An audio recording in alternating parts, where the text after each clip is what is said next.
Is Israel exercising its right to self-defense or mercilessly killing Palestinians? What compelled Israel to launch the latest offensive against Palestine?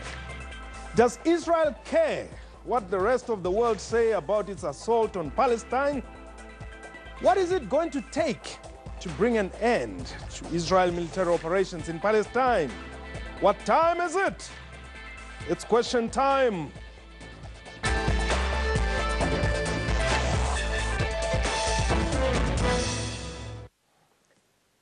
Hello and welcome to the show. I'm your host, Mpho Tseidu.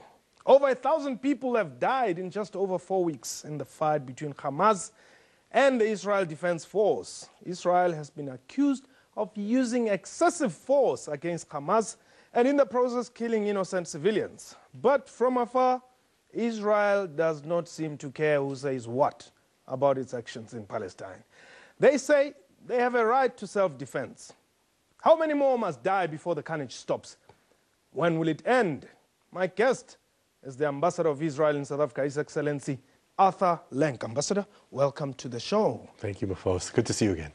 We'll talk about the South Africa and Israeli relations later in the program. Firstly, over 1,000 people have died so far. What caused Israel to go into Palestine?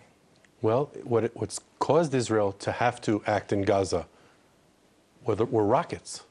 Thousands of rockets. There have been over 2,500 rockets that have been shot by Hamas from Gaza to homes, to schools, all over Israel. It's awful. No other country, not South Africa, no one, would stand back and let their civilians be attacked in such a way.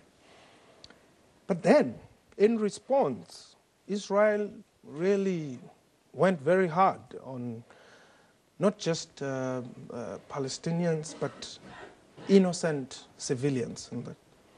Well, civilians and the Palestinian, the residents of Gaza are not our enemy. They're our neighbors. The Hamas terrorists who hide their weapons in homes, in mosques, in UN schools, they're intentionally hiding behind their own civilians.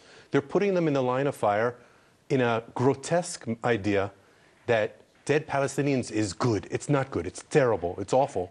They're not our enemy. They deserve better. But now, why are you not dealing with Hamas instead? I mean, the pictures that we see on television, newspapers of babies killed by rockets, that are launched from, I'm talking not just rockets, missiles that are launched from IDF warplanes and all that. Well, that's awful. And one dead child is one dead child too many. That's not what we're looking to do. The awfulness is we call on these people to clear away from their homes, to get out of the way, and Hamas stops them. Hamas is putting these weapons, these missiles, behind their civilians. It's amazing. What armies are meant to do is to stand in front of our civilians and protect them. That's what we do in Israel. That's what you do in South Africa. What Hamas does is exact the opposite. They're hiding their weapons and their army behind their people. Who does things like this? But Israel acted because there were some teenagers who were killed. Well, the fact is that there were 3 Israeli teenagers who were kidnapped and killed by Hamas terrorists. But that's not why we started. Why we started was weeks and weeks and weeks of Hamas rockets that went on Tel Aviv and went on Haifa and went on Beersheba. No country could stand back and just let rockets hit their public. Nobody can, and Israel won't either. But you've got, you are one of the top armies in the world, and you've got technology that you've been using lately to intercept those missiles. So they haven't done as much damage as you have done to Palestinians. Well, thank God. We're going to make no apology for protecting our civilians. We invested all of our money in civil defense, in finding ways to protect our public. We taught them how to be safe. Hamas does the opposite. Does the opposite. Who does things like this? Who builds tunnels underneath people's homes, underneath mosques, and sends them and plans them so that people can invade and terrorize a neighboring country? That's what Hamas has spent their money on over the past years. Now, one of the, I think somebody called Nora Erakat writes that Israel's propaganda machine insists that these Palestinians wanted to die as a part of the culture of martyrdom, staging their own death, so to say, or they are tragic victims of Hamas' use of civilian infrastructure for military purposes. This is said, and this is what you just said, that Hamas is using civilians as shields. That's right. But they're saying this is propaganda. That's not the case. Well, it's not propaganda. The fact is Hamas has gone on their own television and told people stay in place, that we believe in martyrdom, that they have this idea that if more and more Palestinians die, that it's good propaganda for them. It's awful. It's terrible. But I wouldn't, Ambassador, I wouldn't allow somebody to come into my house and tell me that actually you need to move because we're going to come into your house. I mean, it's my house. I would rather, honestly, die in my house. Would you rather die in your house, or would you get out to a place where you can be safe? But why should somebody from somewhere come and tell me that in order for you to be safe from your house, you must get out? Well, in international law, if a hospital is being so abused by being a command and control center, if a school is being used to store rockets, well, in law, they're not a school anymore. They're not protected anymore. And so what Israel does that almost no other country in the world does is we send advance warning. We use cell phones and we call up the people. And we say, you're in a target zone. You're in a war zone. Go to safety. Get out. Be safe. And Hamas says to them, don't listen to the Israelis. They're not telling you the truth. Stay where you are. Now, who should you believe? People who are telling you to live, or the Hamas, who are telling their own people to die? And there seems to be no respect for, the truce that would be agreed, between the two parties. Well, it's incredibly true what you say. You know that there have been 5 separate truces, and each time Israel has agreed, and each time Hamas breaks it. It's incomprehensible. Hamas comes and asks us for a ceasefire because, it's Eid al-Fitr this week. It's a Muslim holiday, and my warmest wishes to Muslims in my country and in yours and around the world for a peaceful holiday. So they asked for a humanitarian ceasefire, and we agreed for the 5th time. 5th time. Every single ceasefire was broken by Hamas. It doesn't make any sense. It's not logical, but that's the case. Do you agree that Israel has committed war crimes in this period? No, I really don't. I think that Israel is acting in a way that no army has acted in the world to try to take as much care for civilians, much more than NATO did in former Yugoslavia, more than any army in history. It's an amazing thing. Now, are civilians suffering? Are people getting killed? Yes, and it's tragic. It's awful. We get no joy out of it.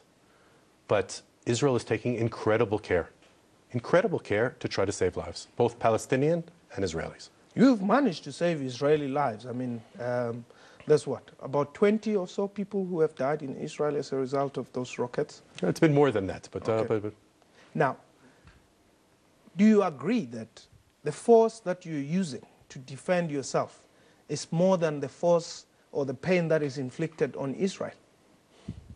Well, the test in international law for use of force is not a balance. It's not a scoreboard like in sports, that if X amount from one side dies, the same number needs to die from another. It doesn't work that way. If it worked that way, many more German civilians died in World War II than American or British. That didn't make the Germans the good guys. They weren't. The fact is Israel is taking measures to protect its people, and it's taking measures of care to try to keep civilians out of harm's way as best as possible. Responsibility for the loss of civilian life is on Hamas and only on Hamas. After the break, I want us to talk about what is it going to take for this to end. But for now, we're going to take a quick break. Please don't go away. We'll return shortly. Welcome back. You're still watching Question Time. My guest today is Ambassador of Israel to South Africa, His Excellency Arthur Lenk. Ambassador, welcome back. What is it going to take for Israel to stop the military operations in Palestine? Well, again, the military operations are taking place in Gaza. We don't want to be in Gaza. We have no interest there. Israel left there in 2005. There's no Israeli presence. There's no occupation in Gaza. The only interest is to find a way to live peacefully, side by side. What needs to happen is the Hamas rockets need to stop, and the terror tunnels that are going towards Israel need to be resolved. They need to be closed down. We have no claims on the Palestinians in Gaza. We have no things that we're asking for them. We want quiet. And that's what any country is entitled to. Is the Eretz and Rafah borders, or are they open? They are actually. The Kerem Shalom border between Israel and Gaza takes hundreds of trucks of supplies, of gas, of medical supplies, of food, every day across the border, despite the continued shelling of Hamas rockets from Gaza to Israel. Now, Hamas says that part of the requirement that they have is that you need to lift the siege, you need to release political prisoners and all that. Is that going to happen? Well, what Hamas really wants is there to be no state of Israel. They want all the Jews to be gone, to be no state of Israel. That's what it says in their charter. That's their goal. They want to destroy the state of Israel. They're not going to get that. What the Palestinian people can get, what our neighbors in Gaza and in the West Bank should have, is the opportunity for a two-state solution, a negotiated peace where Israelis and Palestinians agree to live next to each other in two separate states, side by side, in peace and security. Israel being a Jewish state. Of course, and Palestine being the home of the Palestinian people. No question about it. What does it mean to say Israel should be a Jewish state? Well, you know that there are 193 countries that are members of the UN. 193. And there are many countries that are Muslim countries, and there are many others that are Christian, and there are many others that have all faiths. There's one Jewish country in the world, only one, and that's Israel. And we're entitled to one state. Now, at the same time, we have Christians and we have Muslims that have full rights in my country. Okay. They vote, they're elected, they serve as judges, they serve as members of parliament. But you have not declared your borders. Well, we're trying to work that out with our neighbors. That's part of the negotiation that we need to talk about. Our border with our Egyptian neighbors is clear. Our border with our Jordanian neighbor is clear. We need to be able to work out our issues with our Palestinian neighbors, and that's what we'd like to do. But in the meantime, from Gaza right now, the news that I think we all care about, so that things get better for the people in Gaza and the people in Israel, the rockets have to stop. Do you think you have done enough to get the rockets to stop? Well, I think that we're doing what we have to do to protect our people. And that's what any public expects from its government. We're taking action to minimize the risk to our people. We're protecting them as best as we can.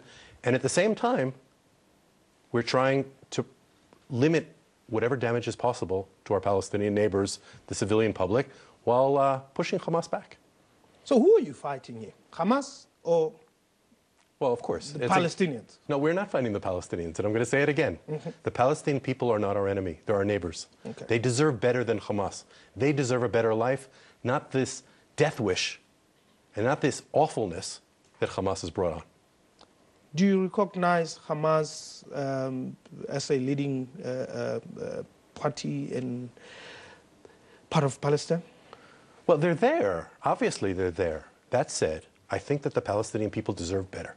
I think that the international community over the last number of years has donated millions and millions of dollars to help Gaza reach a better place. When we left in 2005, we took all Israelis out, but we left greenhouses. We left them intact. Gaza could have gone in the way of Singapore, could have gone in the way of Korea.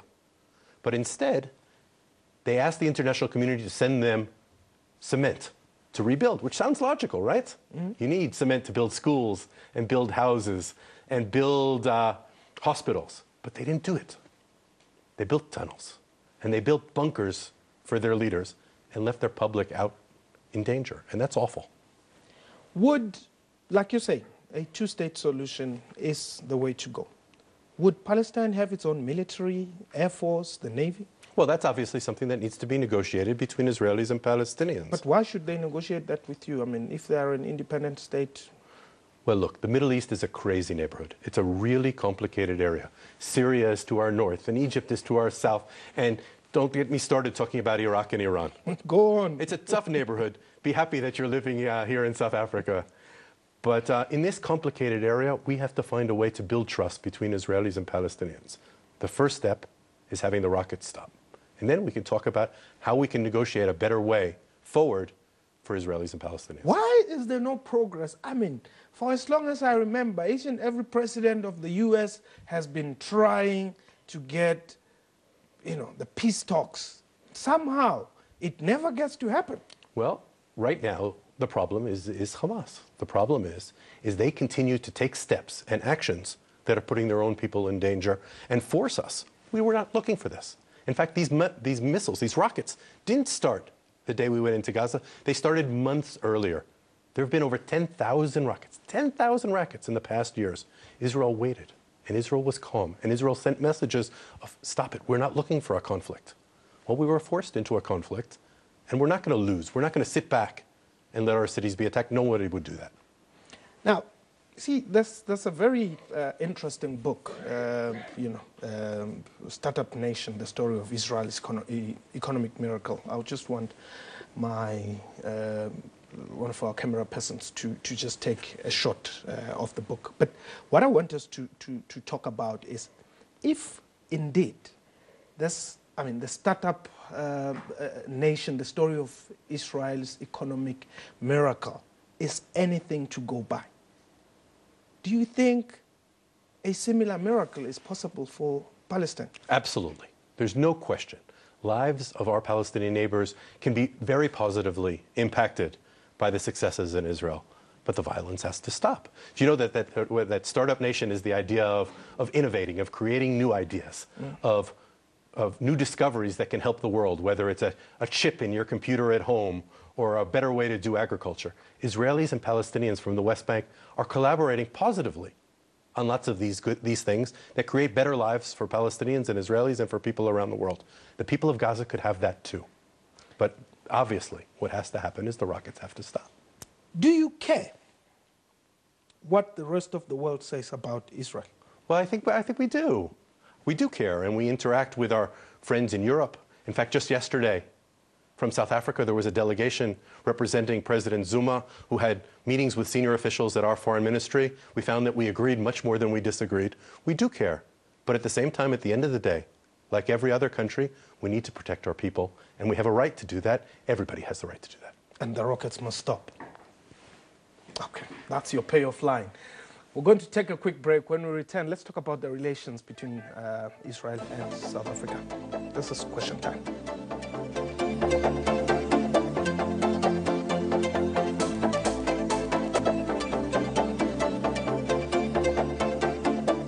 Welcome back. You're still watching Question Time. Our guest today is the ambassador to South Africa.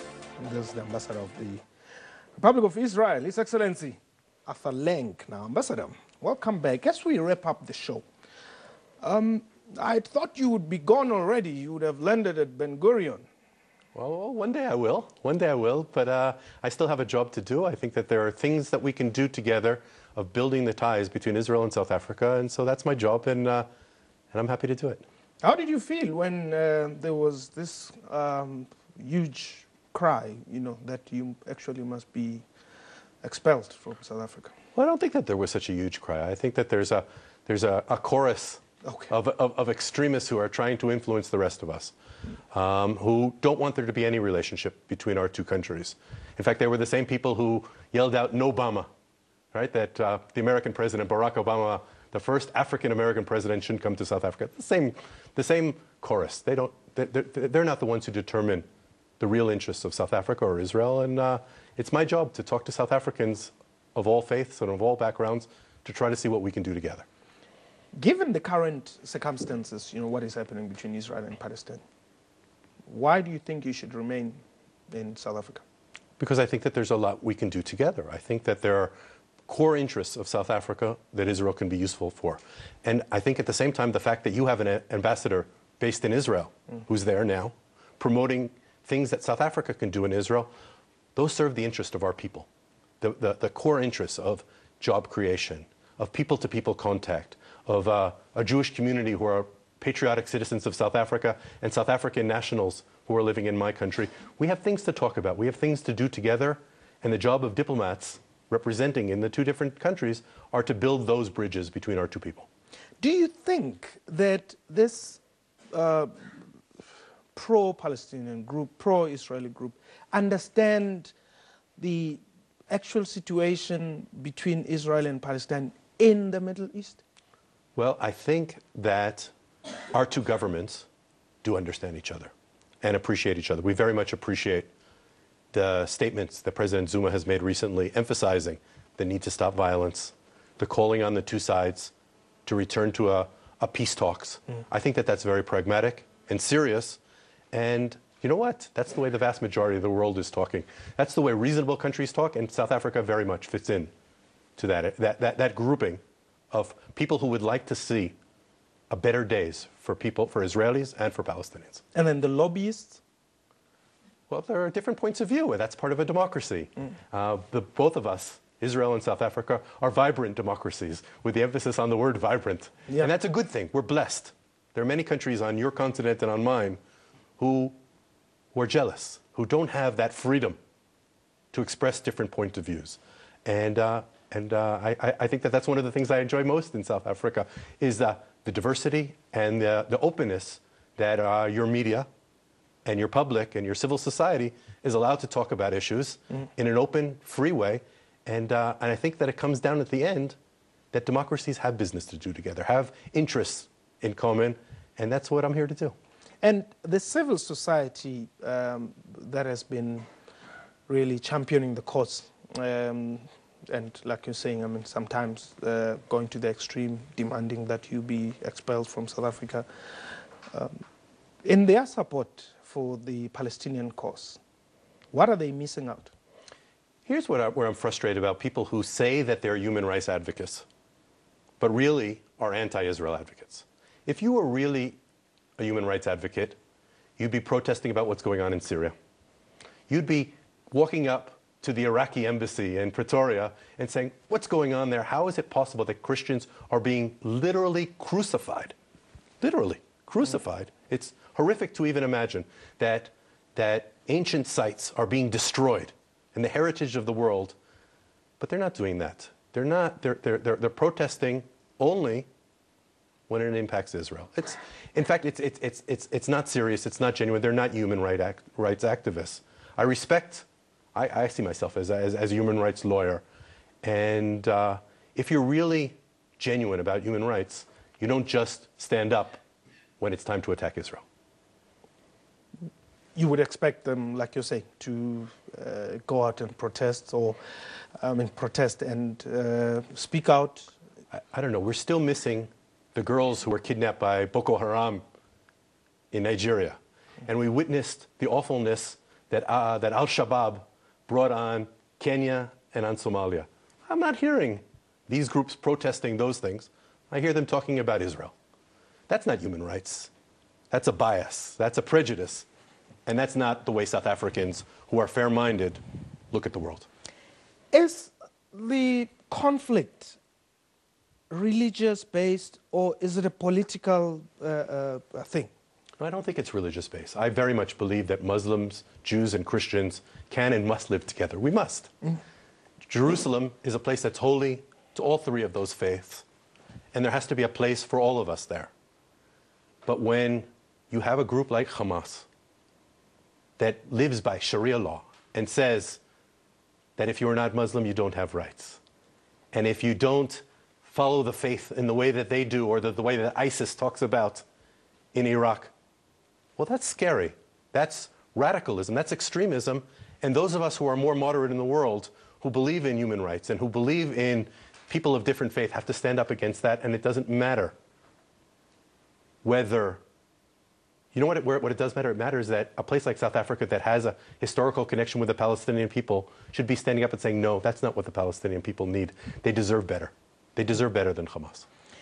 Do you think Prime Minister Benjamin Netanyahu is capable of bringing peace between Israelis and Palestinians? Well, firstly, I think he is. But secondly, I propose let's challenge him. Let's put a real possibility for peace on the table, and let's see if Israelis accept it. My prediction is we will. But you've agreed to many things before, and nothing happens, like I said. Well, we've made peace with two of our neighbors. We made peace with Egypt. We made peace with Jordan. And I believe that we can make peace with our Palestinian neighbors too, but the rockets have to stop. Maybe I should go and talk to the Prime Minister. I think you should. You are welcome anytime. We'd love to have you in Israel. Ambassador Arthur Lenk, thank you very much. And we wish you all the best in the peaceful endeavors. Thank you very much. Okay. That was Question Time for today. Our email address, questiontime@sabc.co.za. Our Twitter handle @questiontime24. From me and the crew, have yourself a wonderful time. Goodbye.